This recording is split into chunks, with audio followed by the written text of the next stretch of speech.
नमस्कार, स्वागत है आपका डॉक्टर साहिब में और मैं हूं आपके साथ सौम्या राठी। आज की इस वीडियो में हम बैठे हैं पद्मश्री से अपने काम के लिए सम्मानित और मदर ऑफ मदर्स के टाइटल से जाने जाने वाली डॉक्टर शांति रॉय के साथ, जो गायनोकोलॉजी के लिए सबसे ज़्यादा विश्वसनीय डॉक्टर हैं, सिर्फ बिहार में ही नहीं बल्कि पूरे भारतवर्ष में। आज डॉक्टर साहिबा से हम सवाल करने वाले हैं एक ऐसी चीज़ के बारे में जिसे सब छुपा कर डिस्कस करते हैं, जिसके बारे में कोई अपने डॉक्टर से सवाल करने से भी शर्माता है। जी हाँ, आज हम बात करने वाले हैं महिलाओं में होने वाले वजाइनल इन्फेक्शंस के बारे में। सबसे पहले डॉक्टर साहिब, स्वागत है आपका हमारे शो पर। एक चीज़ मैं आप सबसे यहाँ ये कहना चाहूँगी कि हम अपने सवाल जवाब का सिलसिला यहाँ शुरू करें उसके पहले आप चैनल को सब्सक्राइब कर लें अगर अब तक आपने नहीं किया है तो, और साथ ही साथ बेल आइकन भी दबा लें ताकि आप आने वाली कोई भी इंपॉर्टेंट वीडियो गलती से भी मिस ना करें। अब सबसे पहला सवाल मैम मेरा यही रहेगा कि जो वजाइनल इन्फेक्शंस होते हैं ये आखिर क्या होते हैं? वेजाइनल इन्फेक्शन का मतलब हुआ कि वेजाइना में इन्फेक्शन। तो इन्फेक्शन हम लोग इसको वेजाइनल इन्फेक्शन ना कह करके गायनिकोलॉजिकल इन्फेक्शन कह सकते हैं कि स्त्री रोग में मतलब नीचे के जो जेनिटल ट्रैक्ट है उसमें कहाँ कहाँ पर संक्रमण हो सकता है, क्यों हो सकता है, इसके बारे में अगर थोड़ी बहुत जानकारी हमारी महिलाओं को मिल सके तो यह बहुत अच्छी बात होगी। इसमें सबसे कॉमन आपका पूछना जायज़ है कि वेजाइना में इन्फेक्शन सबसे कॉमनली देखा गया है, और जो इतने दिनों के अनुभव से हमको मतलब जो मेरा अनुभव है उसके अनुसार हम आपको ये बतलाना चाहेंगे कि वेजाइनल इन्फेक्शन हमेशा नहीं रहने पर भी कुछ लड़कियां, छोटी छोटी लड़कियां 12-13 साल की, 14-15 साल की, ये थोड़ा बहुत जो डिस्चार्ज होता है वेजाइनल डिस्चार्ज, उसको वे लोग इन्फेक्शन समझ लेती हैं और डर करके आती हैं दिखाने के लिए कि मैडम हमको बहुत ल्यूकोरिया होता है। तो सबसे पहले ये जानकारी होनी उन लड़कियों के लिए ज़रूरी है कि इन्फेक्शन में और डिस्चार्ज में अंतर है। इन्फेक्शन मतलब संक्रमण, किसी बैक्टीरिया का संक्रमण हो या किसी रोग का संक्रमण हो, इन्फेक्शन हो, तब वो इन्फेक्शन कहलाएगा। लेकिन जिस तरह से हम लोगों के आँख में थोड़ा पानी होना चाहिए, नाक में हल्का फुल्का पानी होना चाहिए ताकि नाक सूखे नहीं, आँख सूखे नहीं, मुंह में हम लोगों को थोड़ा थूक होना चाहिए, नहीं तो मुंह सूख जाएगा। तो उसी प्रकार जहाँ जहाँ म्यूकस मेम्ब्रेन है, इन सभी में अंतर की सतहों में म्यूकस मेम्ब्रेन है। उसी तरह वेजाइना में, सर्विक्स में, यूट्रस में, सब जगह म्यूकस मेम्ब्रेन है। और म्यूकस मेम्ब्रेन से थोड़ी बहुत सिक्रीशन उसमें से हमेशा होते रहता है, जो कि वहाँ पर मॉइस्ट रखता है और उस चीज़ को प्रोटेक्ट करता है। तो वो जो डिस्चार्ज होता है ना, वो बाहर के संक्रमण से बचाने का काम करता है। उसमें एक स्पेशल तरह के कुछ बैक्टीरिया होते हैं, हमेशा ही वेजाइना में थोड़े बहुत बैक्टीरिया होते हैं, और वो बैक्टीरिया हम लोगों को बाहरी संक्रमण से बचाने के काम में आते हैं। तो इसलिए हर डिस्चार्ज को इन्फेक्शन नहीं समझना चाहिए। नॉर्मल डिस्चार्ज होता है, वो क्लियर होता है, वो रंगहीन होता है या थोड़ा बहुत उजला हो सकता है। उसके साथ में न तो दर्द होता है, न उसके साथ में कोई इचिंग होती है, बस वो डिस्चार्ज होता है। और ये डिस्चार्ज कभी थोड़ा और कभी कभी थोड़ा ज़्यादा भी हो सकता है। खासकर मासिक के जो साइकिल होता है 28 दिन का, उसके बीच वाले समय पर 12वें, 13वें, 14वें, 15वें दिन में ज़्यादा डिस्चार्ज हो सकता है। तो इसलिए उसके लिए घबराने की बात नहीं। नॉर्मल डिस्चार्ज के लिए वो रंगहीन होगा, खुजलाहट नहीं होगी और उसमें दर्द वर्द कुछ नहीं होगा, इसलिए उसके लिए घबराएं नहीं।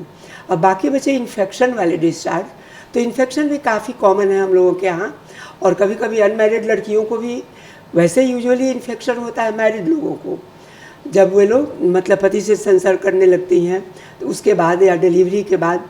तो लेकिन कुछ अनमैरिड लड़कियों को भी हो सकता है अगर वे मासिक के समय में जो पैड इस्तेमाल करती हैं, अगर उसमें स्वच्छता नहीं रहे, वो साफ़ नहीं रहे, और कोई भी कपड़ा वहाँ यूज़ कर लें अगर मासिक के लिए, तो उसके थ्रू इन्फेक्शन जा सकता है।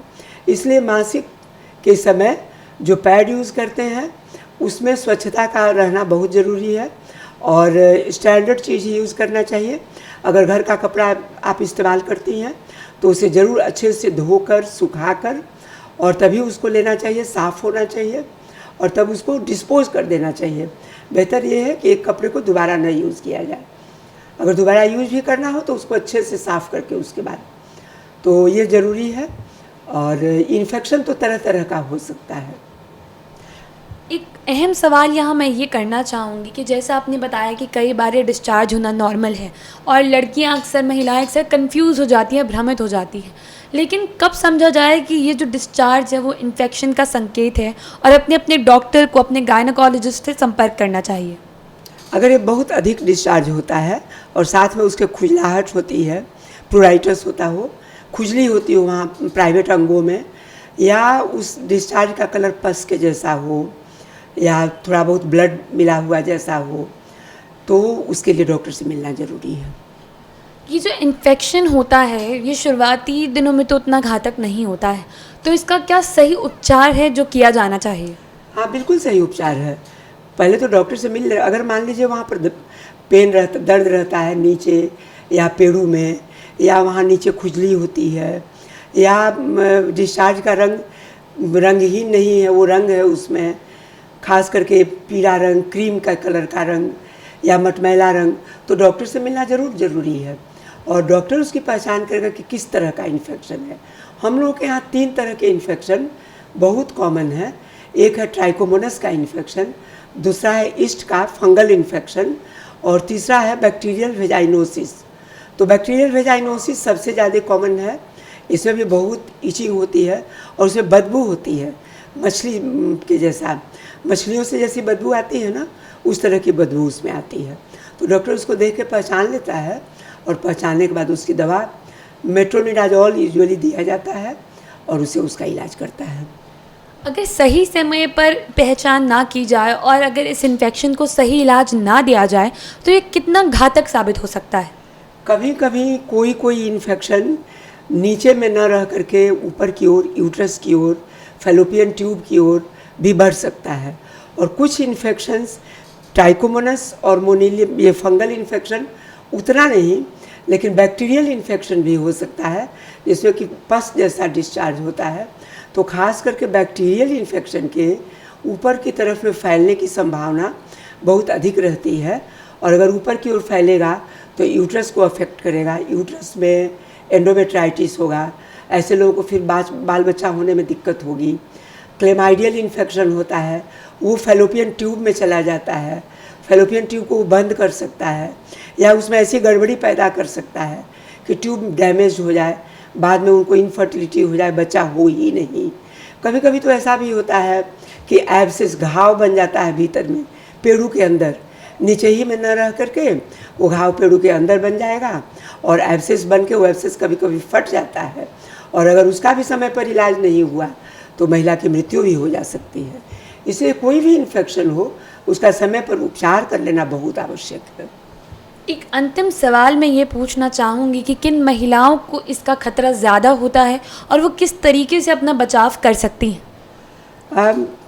ऐसा देखा गया है पूरे वर्ल्ड में कि उन महिलाओं में इसकी संभावना, मतलब बीमारियों की संभावना अधिक होती है जो, पहले तो डायबिटीज़ है, मोटी महिलाओं में भी खतरा ज़्यादा रहता है और ख़ास करके डिलीवरी के बाद, पुएर्पेरियम के समय या मासिक के तुरंत बाद, जबकि अगर गंदे कपड़े का इस्तेमाल किया गया हो उस समय इसका इन्फेक्शन होने का डर ज़्यादा रहता है।